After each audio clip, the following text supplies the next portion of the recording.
சைபர் crime expert Raghavendra Ravi அப்படின்னு. ஆமா, first class ஆளு. அப்புறம் விளக்குனாரு. அவர் நினைச்சாரு சொன்னா கரெக்டா அந்த அந்த 3 மாடி கட்டடத்துல என்னென்னலாம் கிடைச்சதோ, என்னென்னலாம் எலக்ட்ரானிக் ஐட்டம்ஸ்லாம் கிடைச்சதோ அதெல்லாம் வச்சு யாரு என்னங்கிறத கரெக்டா கொண்டாந்து நிறுத்திடுவாரு. அதுல எவ்வளவு பேர் இருக்காங்க அப்படிங்கறத கொண்டாந்து நிறுத்திடுவாரு. அப்புறம் எப்படி சார் அவர் தொடர முடியும்? ஞானசேகரனுக்கு ஏன் சார் வலிப்பு வந்தது? வலிப்பு வந்தது அப்படிங்கறத அவரு சொன்ன ஒரு விஷயம் தான். வலிப்பு வர வச்சாங்க. அதாவது யாருக்கிட்ட சீக்கிரட் இருக்கோ அந்த சீக்கிரட் வெளிவரக்கூடாது அப்படிங்கறதுல நம்ம கவர்மெண்ட் ரொம்ப கேர்ஃபுல்லா இருக்கும். இவர் ராகவேந்திர ரவிக்கும் அது அந்த மாதிரி ஒரு இதுதான் கிடைச்சிருக்குன்னு வச்சுக்கோங்களேன். இல்லை அவருக்கு கீழே ஒரு 10 பேர் வேலையும் பண்ணிட்டு இருப்பாங்க அந்த விஷயத்தில். அவரால் பல விஷயங்கள் சொல்ல முடியாமல் போயிடும். அப்படிங்கும்போது என்ன பண்ணுவாங்க? ரிசைன்மெண்ட் போடணும். கவர்மெண்ட் இதுக்கு விளக்கம் கொடுக்கும். இந்த வழக்கும் அந்த டைரக்ஷனில் போயின்னு இருக்காங்கிற ஒரு டவுட் வருது. ஆனால் ஒரு நல்ல விஷயம் இல்லை என்ன அப்படின்னு சொன்னால், உச்சநீதிமன்றம் அதை கண்காணிக்கிறதுங்கிறது ஒரு சின்ன ஆறுதல். ஆனால் உச்சநீதிமன்றத்தையும் மீறி இந்த வழக்கை தடம் புரளச் செய்யும் தகுதி நம்ம அரசாங்கத்துக்கு இருக்கு. சீமான் விஷயத்தில் அவர் குருமூர்த்தி சொல்லித்தான் பண்ணியிருக்கார் அப்படிங்கிறத என்னால் நம்புறது கொஞ்சம் கஷ்டமாக தான் இருக்குது. பட்டு எனக்கு ஒரு விஷயம் கிளியராக தெரியுது தமிழ். சீமானுடைய மனசில் ஒரு மாறுதல் வந்துக்கிட்டு இருக்கு. அவருடைய சிந்தனை மாற்றம் கொஞ்சம் கொஞ்சமாக வந்துக்கிட்டு இருக்கு.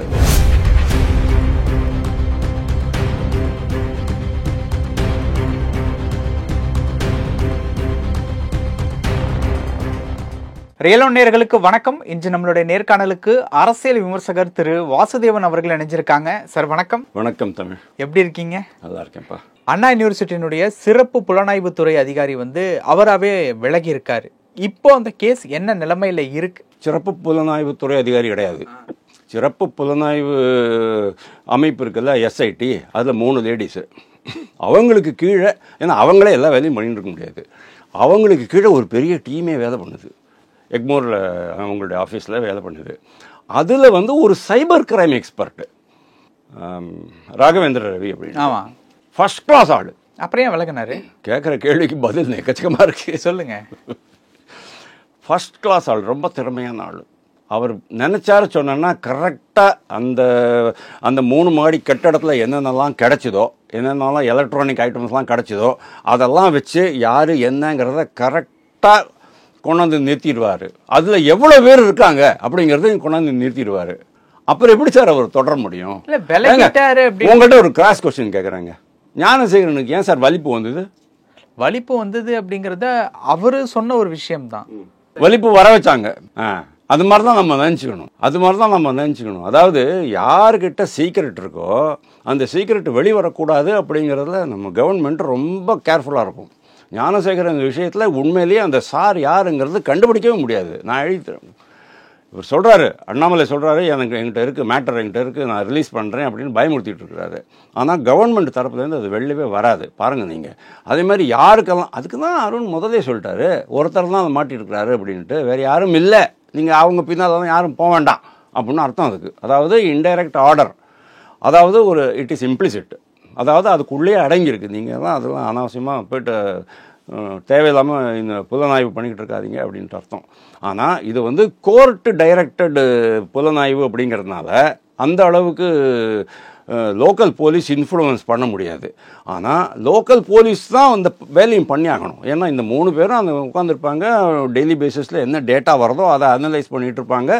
அவங்க அதுலேருந்து லீடு எடுப்பாங்க. லீடு எடுத்துகிட்டு நீங்கள் இந்த லீடை நீங்கள் எடுத்துகிட்டு இன்வெஸ்டிகேட் பண்ணுங்கள், நீங்கள் இந்த லீடை இன்வெஸ்டிகேட் பண்ணுங்கள் அப்படிங்கிற மாதிரி ஆர்டர் கொடுத்துட்ருப்பாங்க. இவங்க போய் பண்ணுவாங்க.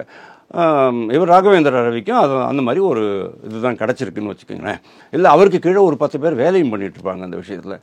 அவரால் பல விஷயங்கள் சொல்ல முடியாமல் போயிடும். அப்படிங்கும்போது என்ன பண்ணுவாங்க? ரிசைன்மெண்ட் போக வேண்டியது. இதுதான் நடந்திருக்குன்னு நான் நம்புகிறேன். கவர்மெண்ட்டு இதுக்கு விளக்கம் கொடுக்கணும். ஏன்னா 3 மாதம் முன்னால் வரைக்கும் சார் ரொம்ப சிம்பிள் சார், நான் எனக்கு வயசாகிடுச்சு, 58 வயசாகிடுச்சுன்னு வச்சுக்கோங்க. எனக்கு இப்போ 70 வயசு. ஒரு எக்ஸாம்பிளுக்கு சொல்கிறேன்.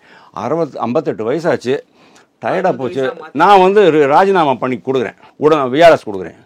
அவங்க சப்போஸ் எனக்கு ஒரு முக்கியமான பணியில் நான் பாதியில் இருக்கிறேன்னு வச்சுங்க, அவங்க என்ன சொல்லுவாங்க? சார் நீங்கள் தான் பாஸ், நீங்கள் என்ன சொல்லுவீங்க? நீங்கள் என்ன சொல்லுவீங்க?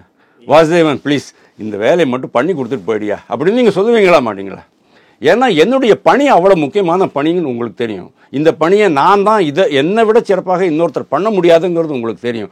அப்படி இருக்கும்போது நீங்கள் என்ன அப்படி ரிக்வஸ்ட் பண்ணிக்க மாட்டீங்களா? இந்த கவர்மெண்ட் அதை ரிக்வஸ்ட் பண்ணிக்கணுமா வேணாமா?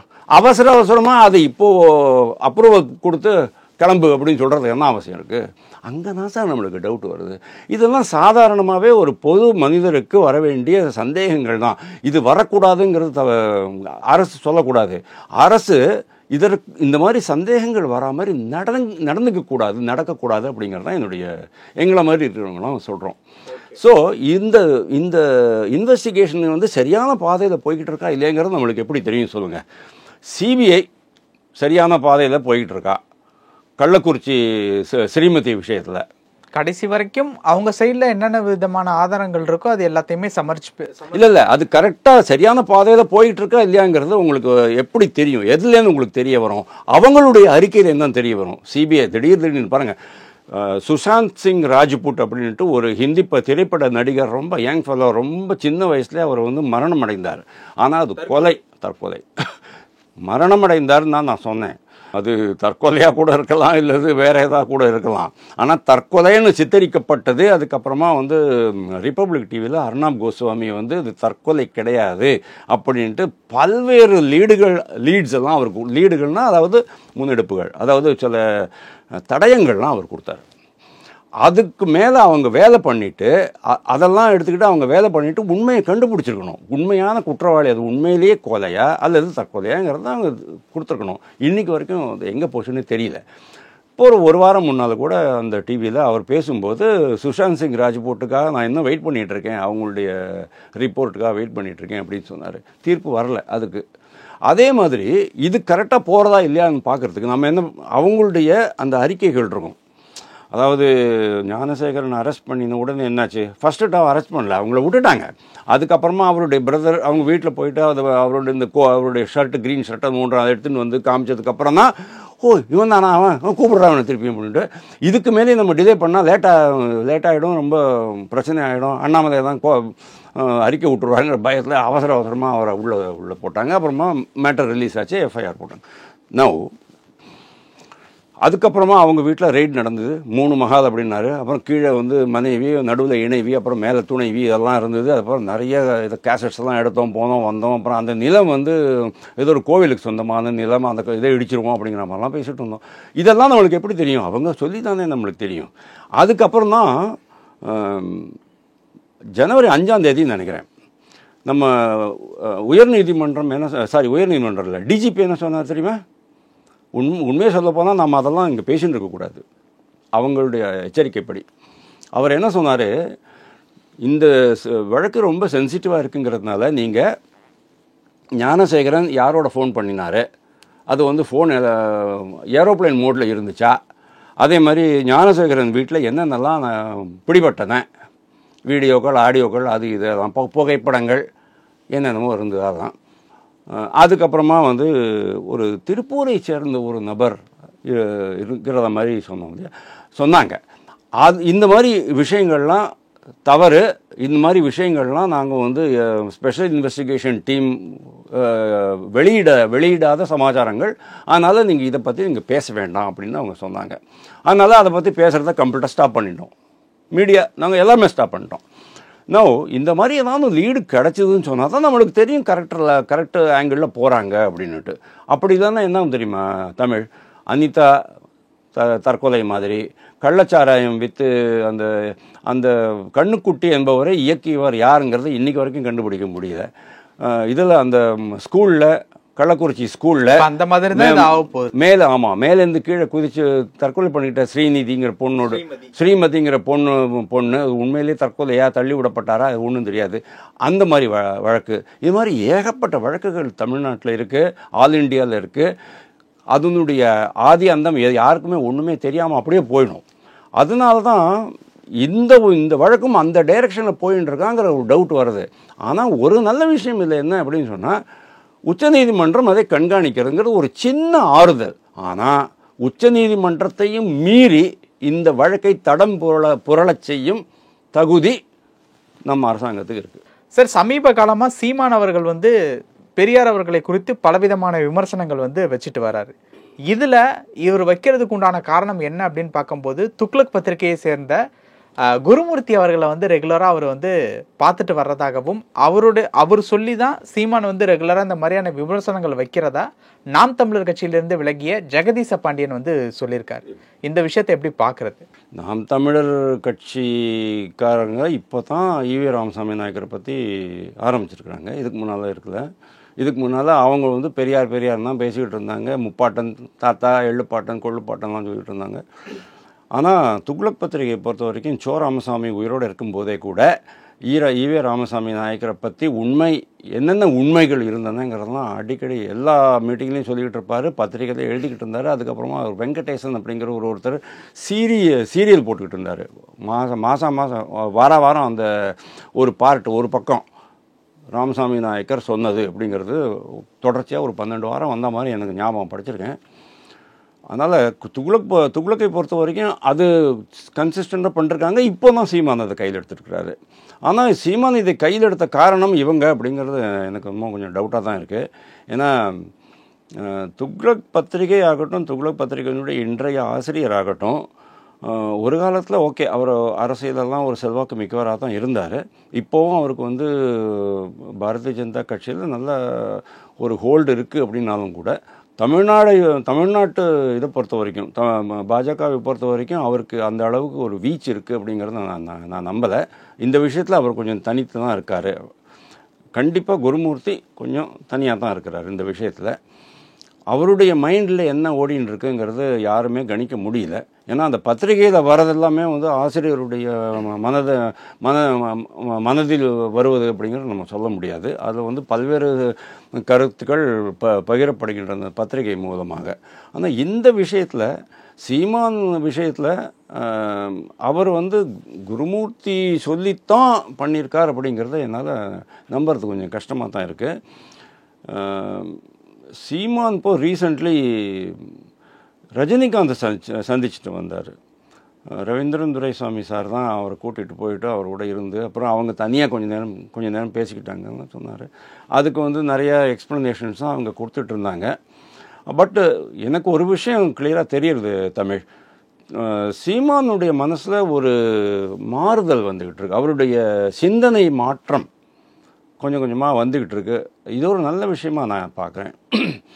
சீமான் வந்து அந்த தமிழ் தேசியம் அப்படிங்கிறத விடவும் அவசியம் கிடையாது. தமிழ் தேசியம் வந்து பாரத தேசியத்தினுடைய ஒரு அங்கமாக தான் எல்லாருமே பார்க்குறோம். தமிழ் தேசியம் வேறே, பாரத தேசியம் வேறே அப்படிங்கிற மாதிரி நம்ம சொல்ல முடியாது. இதை வந்து ரீசெண்ட்லி ஒரு மூத்த பத்திரிகையாளர் கூட ஒரு தனியாக ஒரு நேர்காணல் பண்ணும்போது கூட அவர் சொல்லியிருக்கிறாரு, நீங்கள் தமிழ் தேசியம் தமிழ்நாடுக்குள்ளேயே நீங்கள் பேசுகிறீங்களா அப்படின்னு கேள்விக்கு அவர் என்ன பதில் சொன்னார்?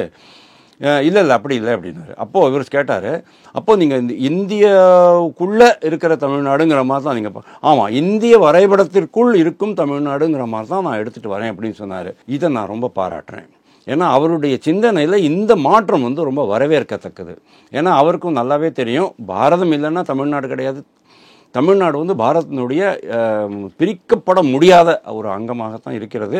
தமிழ் தேசியத்திற்கும், இவர் சொல்கிற தமிழ் தேசியத்திற்கும் பாரத நாட்டின் தேசியத்திற்கும் எக்கச்சக்கமான ஒற்றுமைகள் இருக்கின்றன. மத ஒற்றுமை, வழிபாட்டு முறைகளில் ஒற்றுமை, மத நம்பிக்கைகளில் ஒற்றுமை, பாரம்பரியம், கலாச்சாரம், இது எல்லாத்துலேயுமே ஒற்றுமைகள் இருக்குது. அப்படிங்கிறதுனால இது ரெண்டுமே இரண்டரை கலந்தது தானே தவிர தனித்தனியாக கிடையாதுங்கிற அந்த ஒரு புள்ளியில் அவர் வந்திருக்கார், அந்த இடத்துக்கு வந்துட்டுருக்கார் அப்படிங்கிறது ஒரு நல்ல விஷயம்.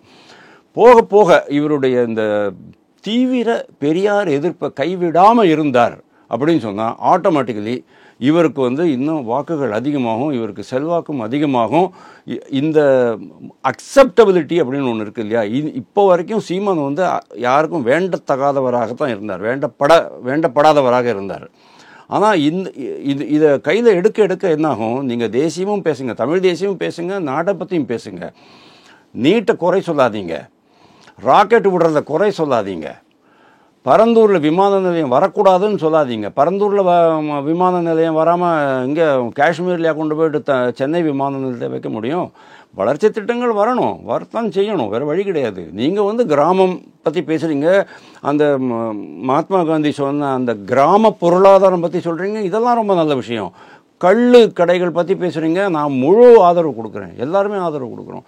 ஆனால் இந்த மாதிரி பிரிவினை, இந்த பிரபாகரன் பற்றி, ஏன்னா பிரபாகரன் வந்து எப்பேற்பட்ட தலைவருங்கிறதுல இன்றைக்கும் ஒரு மிகப்பெரிய சர்ச்சை இருக்குது. நல்லவராக கூட இருக்கலாம், கெட்டவராக கூட இருக்கலாம், நம்மளுக்கு தெரியாது. ஆனால் உண்மை என்னங்கிறது தெரியாமல் இருக்கும்போது இந்த மாதிரி ஒரு சோஷியலி ஆஸ்ட்ரசைஸ்டு, அதாவது தீவிரவாதி என்று சித்தரிக்கப்பட்ட ஒரு இயக்கத்துக்கு கூட நீங்கள் நிற்கிறது தவறு அப்படிங்கிறது என்னுடைய இது. அவர் அதை விட்டுட்டு இந்த பக்கமாக வந்துட்டான்னு சொன்னோன்னா நான் அவரை ரொம்ப மனப்பூர்வமாக வரவேற்பேன். ஆனால் இதில் துக்ளக் ஆசிரியருக்கோ இந்த துக்ளக் பத்திரிகைக்கோ எந்த விதமான ரோலும் இருக்கிற மாதிரி எனக்கு தெரியல. ஓகே சார், நிறைய விஷயங்கள் பகிர்ந்துக்கிட்டீங்க. நேரத்துக்கு ரொம்ப நன்றி சார். தேங்க்யூ.